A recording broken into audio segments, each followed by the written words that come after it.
बिस्मिल्लाहिर्रहमानिर्रहीम। अस्सलाम वालेकुम नादरीन, आप यूट्यूब चैनल देख रहे हैं, मैं इमरान खान हूँ। नादरीन, 27वीं आईनी तरमीम, अब उसकी कुछ चीज़ें सामने आ गई हैं और काबीना से मंजूरी के बाद उसको पेश कर दिया गया सेनेट के अंदर। देखें, कैबिनेट से मंजूरी के लिए वज़ीर आज़म पाकिस्तान में है ही नहीं और वहाँ से ऑनलाइन एक काबीना का इजलास होता, इतनी इमरजेंसी है। नहीं, ऐसे पाकिस्तान में कभी भी आईनी तरमीम नहीं हुई, लेकिन क्योंकि ये आईनी तरमीम बहुत इंपॉर्टेंट है और इस आईनी तरमीम के बगैर गुजारा नहीं है और इस आईनी तरमीम की इस वक्त अशद ज़रूरत है, लिहाजा फौरी तौर पे कोशिश की गई कि चलो जहाँ भी प्राइम मिनिस्टर को करवाएं। तो कैबिनेट की अप्रूवल के बाद जनाब, और कैबिनेट की औकात क्या है, सारे वहाँ पे इकट्ठे किए हुए हैं फॉर्म 47 वाले। किसी को पता ही नहीं है कि उसका अपना मैंडेट किधर था, तो तरमीम उन्होंने किधर से पढ़नी है। उन्हें कहा गया जी ये तरमीम आप पास कर देंगे, पास करते हैं। तरमीम उठा के उन्होंने भिजवा दी सेनेट में। अब तरमीम क्या है, इसके ना बहुत सारे पहलू हैं। इसका अदलिया के ऊपर भी असर पड़ेगा, बहुत सारे ओहदों पे असर पड़ेगा, लेकिन तरमीम का जो मेन जो पॉइंट है जो आज हम डिस्कस करेंगे वो पॉइंट है आर्मी चीफ के हवाले से, फील्ड मार्शल के हवाले से इस तरमीम में क्या किया गया। पहले मैं आपको बताता हूँ किया क्या गया, फिर मैं आपको बताता हूँ क्यों किया गया, और फिर मैं आपको बताता हूँ इसका नतीजा क्या निकलेगा। सबसे पहले तो जनाब आप ये देख लें, ये बहुत सारे लोगों ने इसके बारे में लिखा है, तो ये एक तहरीर है जहाँ से मैं आपको बता रहा हूँ कि एक्चुअली इन्होंने 27वीं आईनी तरमीम में पाकिस्तान की अस्करी कमान के ढांचे से मुताल्लिक कई नई शिकें आईने पाकिस्तान में शामिल कर दी हैं। यानी जो पूरा का पूरा पाकिस्तान का एक अस्करी ढांचा है, फौज का एक ढांचा है, उसकी जो कमान है जो आर्मी चीफ करता है उसके अंदर तब्दीली कर दी है और आईन में तरमीम करके उस तब्दीली को किया गया है। अच्छा, नंबर एक ये किया गया कि chairman joint chief of staff committee का खात्मा, यानी पहले दो बंदे लगते थे ना 3 साल के बाद, एक आर्मी चीफ लगता था और एक chairman joint chief of staff लगता था। ये दो बंदे लगते थे। साहिर साहब थे इस मरतबा, अब वो अगली दफ़ा कोई भी नहीं होगा, तो उन्होंने ये ओहदा ख़त्म कर दिया। ये ओहदा अब 27 नवंबर 2025 से ख़त्म कर दिया जाएगा और नई कमांड पोस्ट का एक क़याम कर दिया गया, एक नई कमांड पोस्ट बना दी गई। यानी ये इख्तियारात जो हैं वो अब आर्मी चीफ को मिल गए हैं, ये वाले भी। वज़ीर आज़म चीफ ऑफ आर्मी स्टाफ जो बैक वक्त चीफ डिफेंस फोर्सेस के तौर पर भी खिदमात सर अंजाम देंगे की सिफारिश पर नेशनल स्ट्रेटेजिक कमांड का कमांडर पाकिस्तान आर्मी के अफसरान में से तैनात करेंगे और इसकी तनख्वाह और मुराद का तयन भी वज़ीर आज़म करेंगे। यानी ये जो एटम बम जिसके हाथ में होता है ना, ये बहुत इंपॉर्टेंट ओहदा है, बहुत, यानी आर्मी चीफ के बाद एक बहुत अहम तरीन ओहदों में से एक ओहदा DGISI का होता है और एक ये ओहदा है, और ये ओहदा होता है नेशनल स्ट्रेटेजिक कमांड का, कमांडर के जो कमांड होती है उसका ये ओहदा होता है। उसको भी आर्मी चीफ ने अपने हाथ में ले लिया कि उनकी अप्रूवल के बगैर या उनकी तजवीज़ के बगैर या उनकी सिफारिश के बगैर वज़ीर आज़म किसी को तैनात कर ही नहीं सकता। ये बंदा वज़ीर आज़म अपनी मर्जी से नहीं ला सकता। ये इख्तियार भी आर्मी चीफ ने अपने पास रख लिया और उसकी तनख्वाह और मुराद का तयन भी वज़ीर आज़म करेंगे। अच्छा, नंबर 3 इसमें एक और बड़ी इंपॉर्टेंट चीज़ है कि आला फौजी रैंक रखने वालों के लिए उम्र भर की मुराद, यानी जिनके आला फौजी रैंक्स हैं ना, जैसे फील्ड मार्शल हो गया, जैसे इस किस्म के और अहदेदार हो गए, इनकी जनाब जो मुराद है इनको सारी ज़िंदगी मिलती रहेंगी, वो ख़त्म नहीं होगी। जब तक ये ज़िंदा रहेंगे इनकी मौजें लगी रहेंगी, इनकी तनख्वाहें, इनकी ये चीज़ें सारी इनको मिलती रहेंगी, मुराद इनको मिलती रहेंगी। फिर वो अफसरान जिन्हें फील्ड मार्शल का ओहदा दिया गया हो या marshal of the air force का ओहदा दिया गया हो या एडमिरल ऑफ द फ्लीट के ओहदे पे, अच्छा ये ओहदे नॉर्मली मिलते नहीं होते। फील्ड मार्शल का ओहदा ये जंग के बाद मिलता होता है। अगर किसी को आइंदा किसी आर्मी चीफ को फील्ड मार्शल का ओहदा चाहिए होगा तो उसे एक जंग करनी पड़ेगी पाकिस्तान की किसी मुल्क के साथ, या तो अफगानिस्तान के साथ जंग कर ले। अब इस ओहदे के अंदर इतनी पुरकशिश चीज़ें रख दी गई हैं, पहले मैं आपको बता दूं है क्या, फिर आपको बताता हूँ कि जंग क्यों करनी पड़ेगी आने वाले आर्मी चीफों को। अच्छा, इसमें वो कहते हैं जी तरक्की दी जाएगी, अपने रैंक, मुराद और यूनिफॉर्म ताहयात तक इनके बरकरार रहेंगे। ये अफसरान जिन्हें कौमी हीरोज करार दिया जाएगा को सिर्फ आइन के आर्टिकल 47 में दर्ज तरीकाकार के तहत ही बरतरफ किया जा सकेगा। यानी ये वो तरीका होगा कि सदर मुमलिकत की बरतरफी का तरीकाकार, यानी इम्पीचमेंट के बगैर इसको आप नहीं हटा सकेंगे। वज़ीर आज़म का ये इख्तियार कि वो आर्मी चीफ को तब्दील कर दे या उसको हटा दे, ये इख्तियार उससे वापस ले लिया गया है और ये ख़ास तौर पे उन लोगों के लिए जिन्हें फील्ड मार्शल करार दिया जाए। यानी फील्ड मार्शल को हटाने का इख्तियार वज़ीर आज़म से चला गया। अगर फील्ड मार्शल को हटाना है तो उस तरीके से हटाना पड़ेगा जिस तरीके से सदर की इम्पीचमेंट की जाती है, या कम से कम 2/3 अक्सरियत किसी के पास होगी तो वो आइन में तरमीम करके ये काम कर सकता है, अदरवाइज वो ये काम कभी भी नहीं कर सकता। नंबर 5 ये बड़ी इंपॉर्टेंट चीज़ है, बहुत ही इंपॉर्टेंट चीज़ है।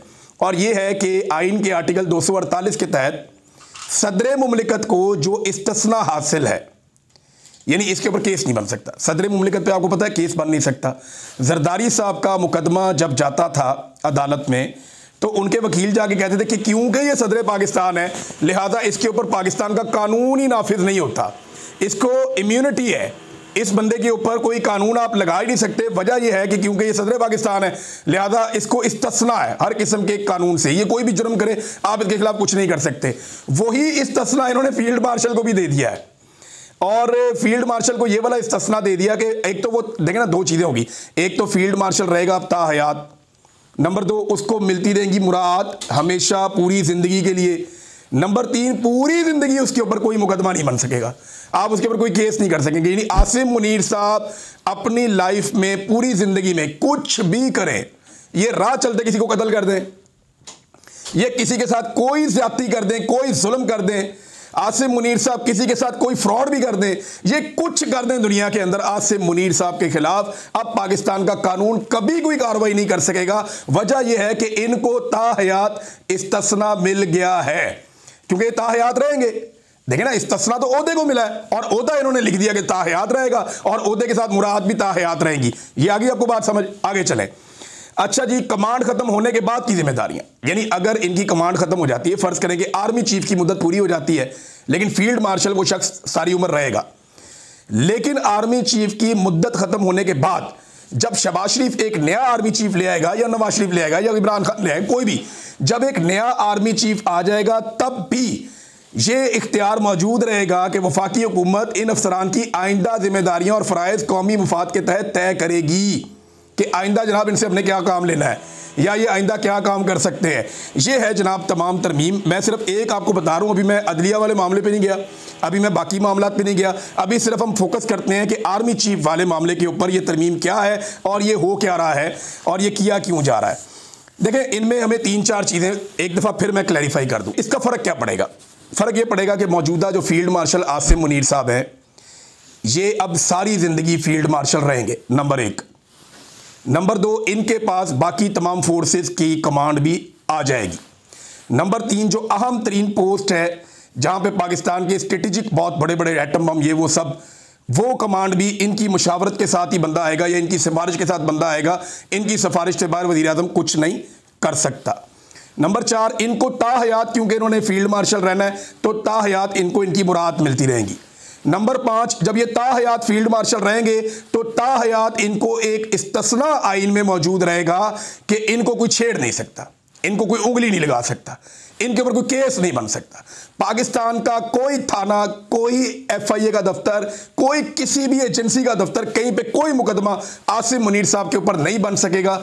वजह क्या है कि उन्हें एक कानूनी इस्तिस्ना हासिल हो चुका है और ये आइन में दर्ज कर दिया गया है कि उनके खिलाफ कुछ नहीं होगा। वैसे ये लगे हाथों जरदारी ने और गवर्नर ने भी ले लिया कि सारी ज़िंदगी के लिए इसके अंदर उन्होंने शामिल किया हुआ है। अभी तरमीम पास नहीं हुई लेकिन शामिल इन्होंने करवाया हुआ है कि जरदारी को भी और जो गवर्नर थे उनको भी, यानी सदर को भी और गवर्नर को भी, जितने भी हैं उन सबको भी ताहयात इस्तिस्ना होगा, उन्हें कभी भी उनके ऊपर कोई केस नहीं बनेगा। लेकिन इसका इतलाक जो है वो आइंदा से करेंगे, पीछे से नहीं करेंगे। अभी वालों को फ़ायदा देंगे, पहले वालों को बिल्कुल फ़ायदा नहीं देंगे। पहले वालों को दिया तो उमर चीमा बाहर आ जाएगा, पहले वालों को दिया तो बाकी लोग जो है उनकी भी बचत हो जाएगी। लिहाजा यहाँ पे ये आगे से चलेंगे, पीछे से नहीं चलेंगे। और ये भी इसमें सुनने में आ रहा है कि वज़ीर आज़म को भी ये पेशकश जो है वो इसकी आइन के अंदर होगी। चले, अभी हम क्योंकि फोकस कर रहे हैं सिर्फ आर्मी चीफ के मामलात में, तो आखिरी चीज़ उसके अंदर ये रखी गई जो फाइनल है कि फील्ड मार्शल जब मौजूद रहेगा, जब बूढ़ा हो जाएगा, जब उसका दिल करेगा, दिल भर जाएगा कि यार मैं अब ये काम नहीं करता, आप दूसरा बंदा आर्मी चीफ ले आए, उसको लाकर लगा दें, फील्ड मार्शल मैं रहूँगा, मुराद मुझे मिलती रहेंगी और ना सिर्फ मुराद मिलती रहेंगी बल्कि मुझे इस्तिस्ना भी हासिल रहेगा, मेरे ऊपर किसी किस्म का केस भी नहीं हो सकेगा। ये चीज़ हो गई। लेकिन फिर एक शिक और रख दी गई कि हुकूमत तब भी इसको कोई काम देना चाहेगी तो दे देगी, यानी उसके बाद भी, रिटायरमेंट के बाद भी ये फिर भी काम करता रहेगा, लेकिन जो इसका फील्ड मार्शल का होगा उससे कभी रिटायर नहीं होगा। अब इसको आईनी तहफ़्फ़ुज़ दे दिया गया और अगर इन्हें कभी हटाना पड़ा तो वज़ीर आज़म से इख्तियार भी ले लिया गया। सदर वज़ीर आज़म किसी के पास कोई इख्तियार नहीं है। इनको हटाने के लिए आपको पूरा एक आईनी तरमीम करनी पड़ेगी, या तो 2/3 अक्सरियत से, या फिर जिस तरह सदर पाकिस्तान की इम्पीचमेंट होती है वैसे आप फील्ड मार्शल को हटाएंगे। अब ये तो होगी नाज़रीन तरमीम। इस तरमीम की वजह क्या है ये आपको ज़रा समझना पड़ेगा। नंबर 1, इसकी वजह यह है कि आसिम मुनीर साहब को पूरा यकीन है कि इमरान खान वापस आ रहा है। उन्होंने सब कुछ करके देख लिया, लेकिन फील्ड मार्शल आसिम मुनीर को पूरा यकीन है, जैसे दिन की रोशनी में आपको दिन का यकीन होता है ना, ऐसे आसिम मुनीर साहब को पूरा यकीन है कि वो इमरान खान का रास्ता नहीं रोक पाएंगे। उन्हें पता है कि इमरान खान का रास्ता रोकना नामुमकिन है, इमरान खान वापस आएगा और इसी बात का उन्हें खौफ है। यानी आसिम मुनीर साहब को इस बात का खौफ है कि अगर इमरान खान वापस आएगा तो मेरे साथ क्या होगा, या अगर अवामी हुकूमत आ गई तो मेरे साथ क्या होगा। ये जो खौफ है ना, ये जीने नहीं देता। ये खौफ इंसान को सांस नहीं लेने देता। ये खौफ आपको ज़हनी तौर पे इंतशार का शिकार कर देता है, परेशानी का शिकार कर देता है। अपने उस खौफ से बचने के लिए आसिम मुनीर साहब ने अपने इर्द गिर्द आईन की एक दीवार खड़ी की है। इसको आप समझ लें, सिंपल कर लें। आसिम मुनीर साहब को इस बात पे पूरा ईमान है उनका, और उन्हें इस बात का पता है कि हर हाल में इमरान खान ने वापस आना है, और आसिम मुनीर साहब की बस हो गई है। उन्हें पता चल गया कि इस आदमी का रास्ता नहीं रोका जा सकता। ये प्रेशर आना ही आना है। अभी ये ट्रंप के बलबूते पे थोड़ा पाकिस्तान की हुकूमत और एस्टेब्लिशमेंट उछल कूद कर रही है, लेकिन बड़ी जल्दी ये भी बंद हो जाएगी। ट्रंप इनका चेजा लगा रहा है, वो मैं आपको बताऊंगा किसी और वीलॉग में वो उनके साथ कैसे खेल रहा है, वो आपको बाद में बताते हैं। लेकिन ये बात आप जहन में रख लें कि आसिम मुनीर साहब डरे हुए हैं इमरान खान से। उनको पता है कि ये बंदा आ गया या अवामी हुकूमत आ गई तो हमने जो कुछ कर छोड़ा इस मुल्क के साथ, उसका खुमियाजा हमें भुगतना पड़ेगा। ये जो कुछ हमने इस मुल्क के साथ किया है, इस मुल्क के लोग और इसका कानून हमसे पूछेगा। तो अब उन कवानीन से बचने के लिए या उन चीज़ों से बचने के लिए एक तरीकाकार इख्तियार किया गया है कि एक आईनी दीवार खड़ी की गई है अपने इर्द गिर्द। उस दीवार के अंदर क्या है कि मैं सारी ज़िंदगी रिटायर ही नहीं होऊंगा, मुझे सारी ज़िंदगी मुराहत मिलती रहेंगी, मुझे जो है सारी ज़िंदगी इस्तिस्ना रहेगा, मेरे ऊपर कोई केस नहीं होगा, और मुझे हटाया भी नहीं जा सकेगा। अगर हटाना है तो या तो 2/3 अक्सरियत लेकर आओ, या मुझे सदर पाकिस्तान की तरह इम्पीच करो, और मैं जब चाहूँगा किसी भी हुक्मरान से कह के कोई और ओहदा भी ले लूँगा और उसको इंजॉय करूँगा। ये है आईनी तरमीम 27वीं में आर्मी चीफ की हद तक चीज़ें। अब इमरान खान साहब जो हैं उनके लिए आज सेलिब्रेशन का दिन है, और उनकी पार्टी के लिए भी एक तरह से। एक तो उन्हें इसकी मुखालफत करनी चाहिए फुल। ये फ़र्द वाहिद के लिए एक आईनी तरमीम हो रही है। ऐसा नहीं होता कि आप फ़र्द वाहिद के लिए आईनी तरमीम करें। आपने एक अजीब रास्ता खोल दिया है कि अब हर आर्मी चीफ जो आएगा वो फील्ड मार्शल बनना चाहेगा। फील्ड मार्शल बनने के लिए उसको या तो जंग करनी पड़ेगी अफ़गानिस्तान से, या ईरान से, या इंडिया से। चाइना से तो हम जंग लड़ नहीं सकते, तो या वो इंडिया से आके जंग करेगा, या अफ़गानिस्तान से करेगा, या वो ईरान से करेगा। फिर मीडिया के अंदर अपनी बल्ले बल्ले करवाएगा, और उसके बाद जनाब वो अपने आप को फील्ड मार्शल बना लेगा। जब वो फील्ड मार्शल बन जाएगा तो यही सारा कुछ उसको भी मिल जाएगा। देखिए ना, आपने हर आर्मी चीफ के लिए रास्ता खोल दिया कि जब वो आए तो उसको फौरी तौर पे फील्ड मार्शल बनने के लिए एक जंग करनी होगी, और वो जंग में उतर जाएगा कौम को लेकर कि भाई मैं तो फील्ड मार्शल बनना चाहता हूं। आर्मी चीफ तो इतना रह गया है, फील्ड मार्शल तो इतना बड़ा है। फील्ड मार्शल को तो इस्तिस्ना है, फील्ड मार्शल की तो मुराद ताहयात है, फील्ड मार्शल का ओहदा ताहयात है। फील्ड मार्शल पे सारी जिंदगी केस कोई नहीं हो सकता। फील्ड मार्शल को कोई वजीर आजम, कोई किसी का बाप भी हटा नहीं सकता, लिहाजा उसको हटाने का तरीका भी बहुत मुश्किल कर दिया है। तो मैं तो बनूंगा फील्ड मार्शल, जो आर्मी चीफ बनेगा, और फील्ड मार्शल बनने के लिए वो वही करेगा जो ज़रूरी है। यानी एक आधी जंग या लड़ाई करनी पड़ेगी, उसके बाद कोई फील्ड मार्शल का ओहदा मिलता है। अदरवाइज़ तो ऐसे फील्ड मार्शल का ओहदा कोई सड़कों पे तो नहीं मार देता रेवड़ियों की तरह। यहाँ पे तो इस दफ़ा फील्ड मार्शल आसिम मुनीर साहब बन गए, जैसे भी बन गए। एयरफोर्स ने तैयारे गिराए इंडिया के, लेकिन ये कोई इतनी बड़ी जंग नहीं थी, हमने कश्मीर फतह नहीं किया, लेकिन वो फील्ड मार्शल बन गए। अब उस ओहदे का फ़ायदा उठाते हुए उन्होंने अपने लिए एक आहनी दीवार खड़ी की, और आईन से बनी हुई आहनी दीवार खड़ी की कि इमरान खान इस दीवार के पार आके मुझे ना मार सके। आप अंदाज़ा करें कि जेल में बैठा हुआ कैदी नंबर 804 इनके आसाब पे कितना सवार है। आज पहली मरतबा मुझे महसूस हुआ कि आर्मी चीफ हमारे जो हैं वो इमरान खान से डरते हैं। मुझे पहली दफ़ा एहसास हुआ। मुझे इससे पहले नहीं लगता था। मुझे लगता था कि शायद सिस्टम इनसे डरता है, सियासतदान इनसे डरते हैं, या ये इनको खौफ नहीं है इस बात का। यानी मुझे कन्फ्यूजन रहती थी, लेकिन आज मेरी कन्फ्यूजन दूर हो गई। जो मेरे सोर्सेज मुझे कहते थे ना कि ये दिन रात डरते हैं इमरान खान से, ये खौफज़दा है इमरान खान से, वो मुझे बार बार लोग जो हैं दावा करते थे मेरे सोर्सेज, और मैं सोचता था यार वाकई ये बात ठीक कर रहे हैं। तो 100% इमरान खान ने इनकी रातों की नींदें उड़ा दी हैं। इन्हें समझ नहीं आ रही कि इस आदमी से बचना कैसे है, क्योंकि उसके साथ अवाम की ताकत है, और सबसे बड़ी बात यह है कि अल्लाह रब्बुल इज़्ज़त उसकी मदद कर रहा है और उसकी इज़्ज़त में इजाफा कर रहा है, लोगों के दिलों में उसके लिए प्यार डाल रहा है।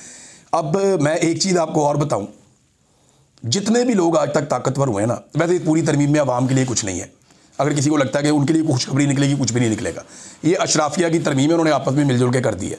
अदलिया का जो कचूमर निकला वो आपको अगले व्लॉग में बताऊंगा। लेकिन एक बात मैं आपको कैटेगोरिकली बता दूं कि जब भी कोई जालिम होता है ना, जब वो अपना पूरा बंदोबस्त कर लेता है, जब उसे लगता है कि अब उसे कोई छू भी नहीं सकता, जब उसे लगता है कि मैंने सारे अपने हर तरफ से दरवाजे बंद कर लिए हैं, जब उसे ये लगता है कि उसने बड़े बड़ी फसीलें खड़ी कर दी हैं, जब उसे लगता है कि उसने एक ऐसा किला बना लिया है जिसे कभी कोई फतह नहीं कर सकता, तो तब अल्लाह रब्बुल इज़्ज़त मूसा को भेजता है।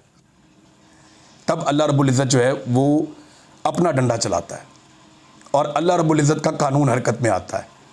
मैंने बड़े बड़े ताकतवर लोगों को मलिया मेट होते हुए देखा, तारीख़ की किताबों में पढ़ा कि जब वो मुतमईन हो गए और उन्हें लगा, और कुरान पाक में भी अल्लाह ताला कहते हैं कि अल्लाह ताला उस वक्त पकड़ता है जब वो वहमो गुमान भी नहीं होता उनका। कौमों को अल्लाह ने ऐसे पकड़ा कि जब उनका वहमो गुमान नहीं था, जो बड़े सरकश लोग थे, जब उनका वहमो गुमान भी नहीं था, उनको 1% भी इम्कान नहीं था, तब मेरे अल्लाह ने उनको पकड़ा बेखबरी में। तो बेखबरी कब होती है? जब आप मुतमईन हो जाते हैं। अब इतने सारे इक़दाम करके ये निज़ाम मुतमईन हो जाएगा कि इमरान खान हमारा कुछ नहीं बिगाड़ सकता। आप इमरान खान से तो लड़ ही नहीं रहे, आप तो लड़ रहे हैं 25 करोड़ पाकिस्तानियों से, और इमरान खान उन्हें सिर्फ लीड कर रहा है। लड़ाई तो आपकी 25 करोड़ पाकिस्तानियों से है, और लड़ाई आपकी अल्लाह रब्बुल इज़्ज़त के असूल और कानून और ज़ाब्ते के साथ है कि आप जुल्म कर रहे हैं, जबर कर रहे हैं, फस्तायत कर रहे हैं, आप माओं और बेटियों को परेशान कर रहे हैं, आप चादर और चार दीवारी का तकद्दुस पामाल कर रहे हैं। तो आपकी लड़ाई अल्लाह रब्बुल इज़्ज़त की कुदरत से है, आपकी लड़ाई पाकिस्तान के 25 करोड़ अवाम से है। इमरान खान तो सिर्फ आपके और अवाम के बीच में खड़ा हुआ है, और उससे इतना खौफ इमरान खान का। मेरे ख्याल में इसको इस एंगल से ज़रूर सोचें कि खौफ इमरान खान का जो है वो रगों में उतर गया, इनकी हड्डियों में बैठ गया है, और अब ये तरमीमें कर करके अपने आप को बचा रहे हैं कि जनाब कुछ करो, अपनी अपनी जान बचाओ। ये जनाब आर्मी चीफ की हद तक जो एक तरमीम हुई, मैंने आपको बता दी कि जो अस्करी क़यादत उसकी कमान के अंदर, जो आइन के अंदर तरमीम की गई, मैंने आपको बताया। फर्दर इस पर बात करेंगे। अब तक के लिए इतने, अपना ख्याल रखिएगा, अपने इस चैनल का भी। अल्लाह हाफ़िज़।